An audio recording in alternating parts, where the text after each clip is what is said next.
অনুষ্ঠান বাড়ির মতো মিক্স ভেজ বানানোর জন্য এখানে আমি চারমগজ, কাজু আর পোস্ত জল দিয়ে ভিজিয়ে রাখবো।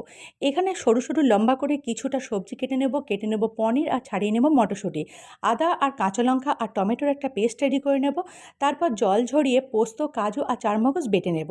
গ্যাস অন করে কড়াই চাপিয়ে প্রথমে আলুটাকে ভাজা করে নেব, তারপর পনিরটাকে ভাজা করে তুলে নেব।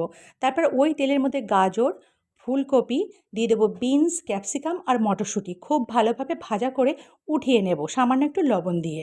তারপরে ওই তেলের মধ্যে আমি শুকনো লঙ্কা ফোড়ন দেবো, দিয়ে দেবো আদা আর কাঁচা লঙ্কার পেস্টটা দিয়ে কষিয়ে নিয়ে দিয়ে দেবো টমেটো পেস্ট আর দিয়ে দেবো কাজু, পোস্ত আর চারমগজের পেস্ট, দিয়ে দেবো 200 গ্রাম টক দই।